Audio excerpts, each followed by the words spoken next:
ელექტრონული კომერციის სიკეთით დღეს საქართველოს მოქალაქე სრულყოფილად ვერ სარგებლობს. თუ გამოწერილი პროდუქციის ღირებულებას ამასლად ცდება, მისი განბაჟება სავალდებულო ხდება.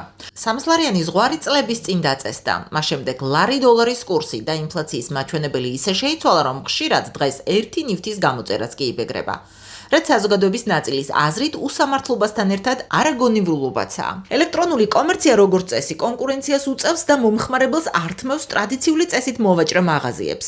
თუმცა ეს მთელ მსოფლიოში ასეა და ქართულ რეალობაში განსაკუთრებული არაფერი ხდება. კონკურენტულ პირობებში პოზიციონირება კი ბიზნესმა მსხვილი იქნება ეს მცირე თუ საშუალო, სწორი გათვლებით თავად უნდა მოახერხოს. სავარაუდოდ საქართველოში ეს სექტორი მონოპოლიზირებულია და შეზრდილია სავარაუდოდ ხელისუფლებასთან, რომლებიც თავიანთ წუხილებს გამოთქმავენ, აწუხებენ ჩინოვნიკებს და ასე შემდეგ და ჩინოვნიკებიც საბამისად ცდილობენ ამ სექტორის დაცვას. დაბეგვრა რეალურად შესაბამისად ნიშნავს, რომ ჩვენ ზღუდავთ ამ სექტორიდან მიღებულ სიკეთეებს და ვაიძულებთ მომხმარებლებს, რომ გადაიხადონ უფრო მეტი, ვიდრე ისინი ამას გადაიხდიდნენ იმ შემთხვევაში, თუ კი ასეთი გადასახადები არ იარსებებენ.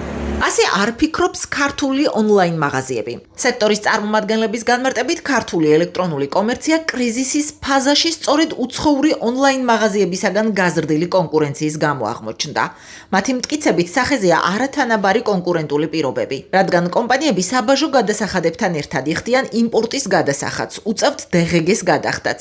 მაშინ როცა ფიზიკური პირები 300 ლარის ფარგლებში შენაძენზე თავისუფალნი არიან ნებისმიერი გადასახადისგან. ელექტრონული კომერციის წარმომადგენლებს მიაჩნიათ, რომ ქართული ონლაინ მაღაზიების გადასარჩენად ზომებია მისაღები. სექტორი ამ საკითხზე სახელმწიფო უწყებებთან კომუნიკაციასაც გეგმავს.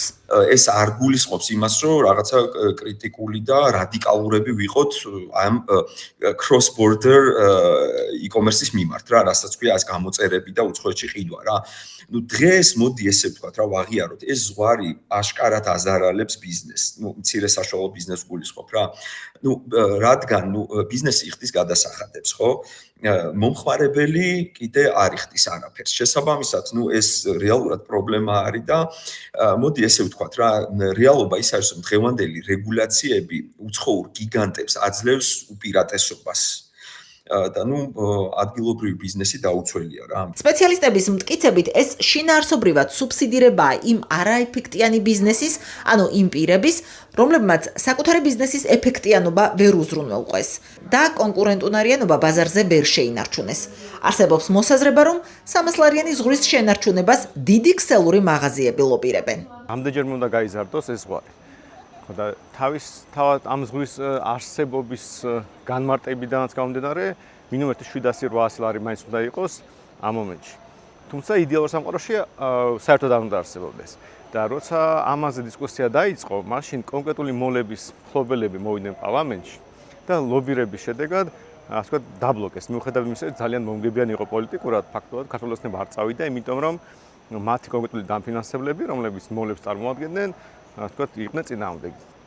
აქედან გამომდინარე, შინაარსობრივად ეს სუბსიდირება იმ ხალხის, ვინც ცუდად მუშაობს, ვინც არ შეუძლია თავისი ბიზნესის ეფექტიანობით, ასე ვთქვათ, კარგად ივაჭროს და უნდა რომ მთავრობამ რაღაც შეზღუდოს მოსახლეობას, შეუმციროს შესაძლებლობა რაღაც იაფად იყიდოს ჩინეთში იქნება ეს თუ ამერიკაში და ასე შემდეგ და ამის ხარჯზე დაასუბსიდიროს არაეფექტიანი ბიზნესი. ელექტრონული კომერცია თავის მხრივ პანდემიამ დაასტიმულირა.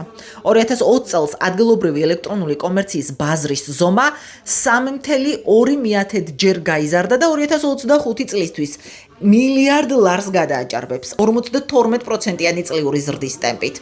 მიუხედავად ამ ზრდისა, ელექტრონული კომერციის შეღწევადობის მაჩვენებელი საქართველოში ჯერ კიდევ დაბალია ევროპულ საშუალო მაჩვენებელთან შედარებით.